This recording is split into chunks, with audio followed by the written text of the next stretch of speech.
Peut-on imaginer une fête aussi ancienne et symbolique que l'Aïd al-Adha sans le traditionnel sacrifice du mouton?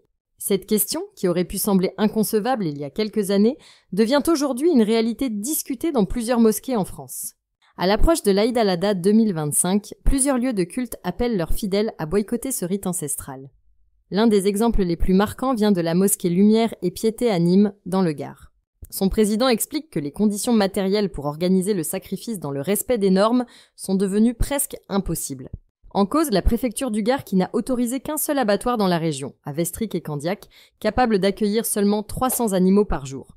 Or, ce chiffre est bien insuffisant pour répondre aux besoins de quelques 15 000 fidèles dans le département.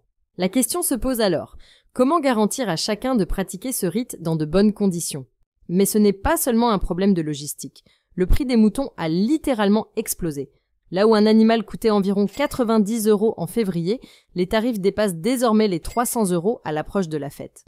Cette flambée des prix pousse beaucoup de familles à chercher d'autres solutions, comme l'achat de viande directement chez le boucher, une option souvent plus accessible et moins contraignante. En parallèle, les réglementations se sont durcies, rendant le sacrifice traditionnel encore plus complexe à organiser.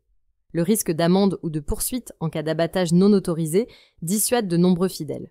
Dans ce contexte, certains responsables religieux choisissent de recentrer l'attention sur l'essentiel, la prière, le partage et la solidarité, valeurs au cœur de l'Aïd, plutôt que sur un rite devenu trop difficile à mettre en œuvre.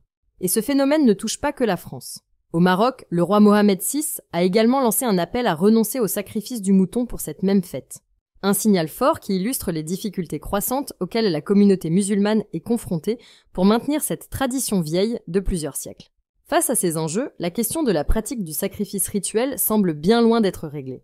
La tradition qui lie spiritualité et actes concrets doit-elle s'adapter aux réalités économiques, réglementaires et environnementales actuelles? La réflexion est ouverte, alors que l'Aïd al-Adha 2025 approche à grands pas. Si la vidéo d'aujourd'hui vous a plu, n'oubliez pas de vous abonner pour ne pas manquer nos prochaines vidéos.